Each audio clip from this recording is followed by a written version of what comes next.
Bonjour tout le monde, j'espère que vous allez bien, Bezrat Hashem. Vous savez, souvent on parle de Mouna et de Bitachon, mais l'homme doit savoir que le Bitachon et le Mouna, c'est quelque chose qu'on a besoin de nourrir dans la même façon qu'on respire. Tu ne peux pas dire à quelqu'un, t'as respiré ce matin, arrête maintenant. Ou dans une minute, arrête de respirer. C'est non-stop, on a besoin de respirer. Sinon, l'homme, il meurt. Donc la Torah, il faut qu'on comprenne que les Emouna et Bitachon, la foi et la confiance, l'homme, il a besoin de ça comme un oxygène. Sans ça, il ne peut pas retenir, il ne peut pas vivre.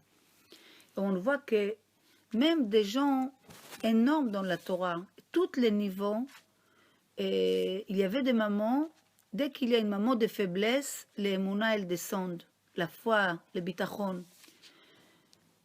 C'est marqué que quand Agar, qu'elle était la deuxième femme d'Abraham, et elle était renvoyée de chez elle avec son fils Ishmaël, et elle était dans le désert, et, et c'est marqué qu'Akadosh Baruch Hu, il a ouvert ses yeux, et elle voit un puits d'eau, elle remplit la cruche de l'eau, et elle donne à son fils à boire.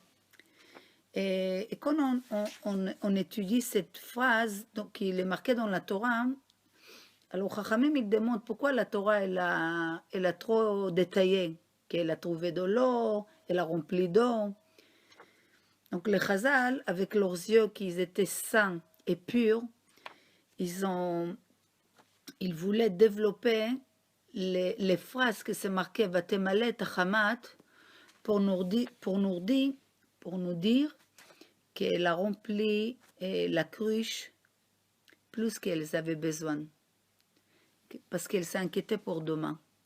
Et parce qu'elles s'inquiétaient pour demain, ils ont déclaré qu'elle n'a pas d'émouna, elle a une manque d'émouna.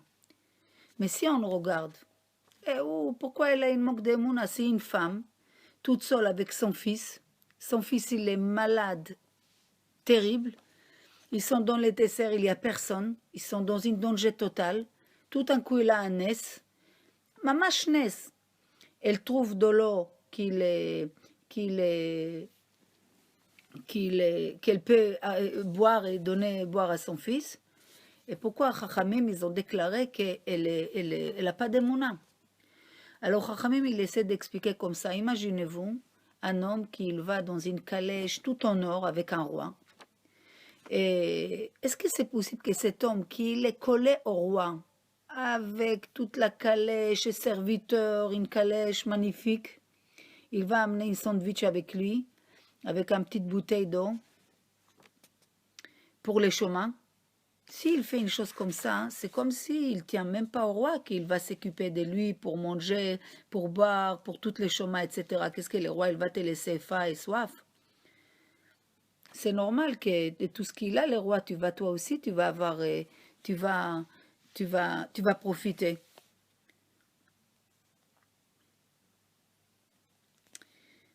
Dans le ciel, ils ont regardé comme ça, hein, l'homme qui s'inquiète pour demain. Ils l'ont appelé ça Mikatne Emouna, que c'est sa Emouna, elle est vraiment tout basse. Ça veut dire que l'homme, il faut qu'il comprenne qu'il est constamment dans la calèche de Melech Malchi Amlachim Akadosh Baruch Hu. Tu es assis dans la calèche de Hachem, donc pourquoi tu t'inquiètes? Là, la Torah, elle avait une akpada, pas une akpada, comme on dit, elle était pointueuse avec Agar, parce qu'Agar, elle a vu qu'elle avait un miracle. Elle a vu que pour elle était créée une nouvelle créature, un puits d'eau en plein désert, pour qu'elle vit son fils. Ça veut dire qu'elle a vu qu'Akadosh Baruch Hu, il est avec elle, il ne va pas lâcher. Comme il a amené de l'eau maintenant, comme ça il va t'amener quand tu aurais besoin. Et Agar n'était pas une fille ordinaire. Elle a lâché toute une honneur d'une princesse qu'elle était pour venir être chifra chez Abraham. Et elle a eu le mérite d'être la femme d'Abraham Avinu, etc. Ça veut dire que quand elle se trompe dans le désert, elle a 4 malachim un après l'autre. Elle n'a pas peur de parler avec eux. Pour elle, c'est tout à fait normal. Ça veut dire qu'elle était habituée dans les miracles. Et puis, d'un coup, elle descend d'un niveau tellement élevé, elle s'occupe de remplir de l'eau pour demain. Et c'est pour ça que Chachamim, ils ont dit ça, c'était déclaré qu'elle n'a pas d'émouna. Ça veut dire qu'un homme peut avoir des anges, peut avoir des créatures, Kadosh Baruch Hu, il ouvre la mer en deux, qu'il crée une puits qui te donne à boire, comme ça en plein désert, et quand même tu penses à demain, et tu dis comment je vais faire demain. Et là, Chachamim, il dit combien un homme doit faire attention dans le présent. Et tout ce qui est rapport avec demain, dans les matériels, dans les spirituels, laisse à Kadosh Baruch Hu. Ashlech al Hashem yavcha v'hu yikalkelecha. Toutes les bitachon, quand tu as un bitachon fort Hashem, tu n'as pas d'inquiétude pour demain. Et c'est ça qui te ramène la sérénité, Rabbeinu Bechaïl dit, Masiman le boter b'Hashem menuchat hanefesh, que l'homme il est serein. Chose qu'il a rien qui l'empêche de réaliser la Torah. Ça veut dire que l'essentiel d'Avoda de l'homme, c'est rester fort dans les nisyonos de cette monde-ci. Ça veut dire que il doit se renforcer constamment dans ses marchavos, dans ses pensées. Dès qu'il a des flèches de Yetzara qu'il vient, lui, qu'est-ce qu'il doit envoyer? Kasher yagiu chatse ayetzara elecha, as tazmin shluche sichlecha. Chachamim, il dit, quand tu as les flèches de Yetzara qu'il te pique, qu'est-ce que tu dois faire? Automatiquement, pique, envoie-toi, mesure par mesure, une réponse. C'est ça les défauts que l'homme il a. Il ne peut pas répondre tout de suite au moment des nisayon, au moment des épreuves, au moment des tzimtzum, on devient tout petit, on perd complètement les idées. Au moment qu'on est devant une colère, devant une peur, devant quelque chose qui est dur, on ne sait pas quoi faire. On ne sait pas quoi répondre, on oublie toute notre réponse.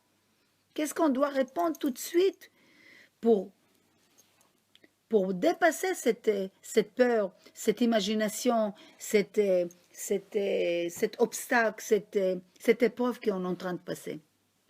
Et Chachamim, il dit sur ça, chacun doit se préparer des forces spirituelles fortes pour être debout, même quand il y a les nisayon, même quand il y a les problèmes, même quand on a des problèmes, tout problème qu'il peut avoir.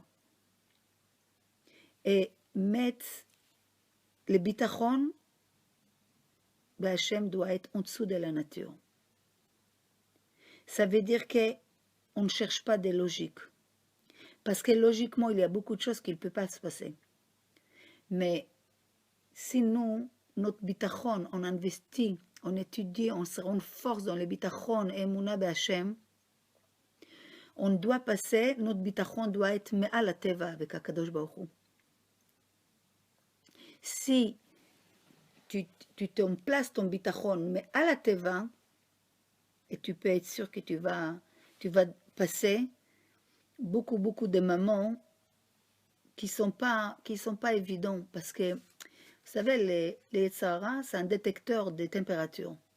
Chaque fois, nous on parle toute la journée, on parle, on ne sait pas qu'en fait, du ciel, il peut nous tester, voir ça, elle parle beaucoup, c'est là, bien, on va voir comment elle est dans ces domaines ou de ces domaines, et il nous fait des tests. Et des fois, le test, il est pour nous, parce que tu crois que tu as un niveau 10, mais tu as un niveau même pas moins 1. Donc, travaille pour arriver au niveau que toi, tu crois que tu es. Ça veut dire que il faut savoir que le bitachon, c'est quelque chose, c'est comment je dois respirer chaque seconde. Bitachon et Emunah, c'est ça mon moteur. Si je n'ai pas le bitachon et Emunah, je peux étudier jusqu'à demain toute la halachot. Mais ce n'est pas ça qui va me changer. Qu'est-ce qu'il va me donner? Les forces, les simcha, tout pour qui je fais les halachot, pour qui je fais les chesed, pour qui je fais les dinim, pour qui je vais au mikveh, pour qui je donne la tzedaka. Pourquoi et pourquoi et qu'est-ce qui va me donner les forces bichlal à bouger? Parce que des fois, on n'a pas envie de rien faire. On n'a même pas envie de voir une telle personne. L'autre, il nous énerve. L'autre, il est comme ça. Des fois, chesed, des fois, un gentil mot qui te doit être l'amour gratuit. C'était pas assez de bitachon et emuna que Hachem, chaque seconde, il te regarde. Chaque fraction de seconde, il écoute ce que tu penses, ce que tu dis, ce que tu regardes, ce que tu penses dans ton cœur. Mais si tu as la bitachon et emuna que Hachem, il veille sur toi plus que toi, tu fais shevit Hachem le negdi tamid. Donc là, toute ton vision, il change. Donc tu sais que chaque chose, c'est Nisayon. L'autre, il vient maintenant en face de moi, il m'énerve. L'autre, elle a dit ça. Là, j'ai peur. Là, j'ai des doutes. Là, j'ai plein de choses. La vie de l'homme, chaque seconde, il peut avoir un tremblement de terre. Quoi faire? Comment on va tenir dans tout ce mouvement qu'il y a? Est-ce qu'un homme, il peut savoir ce qui va se passer dans demi-heure, dans une heure, dans une seconde? Donc, la Torah, elle veut que quoi qu'il arrive, il soit comme une muraille. Pas une porte. Vous savez, les portes, chacun qui rentre, qui sort, elle bouge à droite, à gauche, à droite, à gauche. Donc, elle n'est pas stable. Muraille, c'est une choma. Kadosh Baruch Hu, les malachim, Avraham Avinu, il était encore jeune. Les malachim, ils ne savaient pas de quoi il est capable. Est-ce qu'ils vont faire les miracles? Ils ne vont pas lui faire les miracles? Ils vont les sortir des feux qu'il était jeté. Avraham Avinu, il a dit, Ani choma, ça veut dire, moi, je suis une muraille. Et même mes descendants vont être une muraille. Ça veut dire qu'à la base, Abraham Avinu, il était une muraille. C'est quoi une muraille? Il ne bouge pas. Un jour, il est comme ça, l'autre jour, il est comme ça. Un juif, pour être une muraille, doit travailler son émouna et bitachon. Combien les gens ils tombent aujourd'hui? Combien de gens ils perdent l'émouna? Pourquoi? Parce qu'ils n'ont pas assez arrosé qu'un autre milvado. Il n'y a pas, Kadosh Baruch Hu, mis à part Hachem, il n'y a rien dans ce monde. Ça qu'il faut qu'on rentre dans la tête. Maintenant, bien sûr, il ne va pas t'envoyer qui tu veux qui t'envoie pour t'aider, ou pour te conseiller, ou pour te guérir, ou pour te donner l'argent. Il a plein de shluchim. Mais tu dois savoir que tout ça, c'est shluchim chez Hachem. Quelqu'un qui t'apprend bien la Torah, c'est Shalech d'Hachem. Quelqu'un qui t'aide pour manger, pour vivre, un problème, une parnassa, une guérison, un médecin. L'autre, il t'amène les courriers. Tout ça, c'est shluchim d'Hachem pour te faire du bien ou moins bien selon tes actions. Mais tu dois se convaincre qu'il y a Hachem et vivre cette émouna et bitachon dans une manière dont chaque seconde qu'il passe, tu dois te renforcer qu'il y a Hachem. Si tu crois qu'un cours de temps en temps, c'est ça qu'il va te donner le bitachon d'Hachem, tu te trompes complètement. Il faut non-stop, plus aujourd'hui que jamais.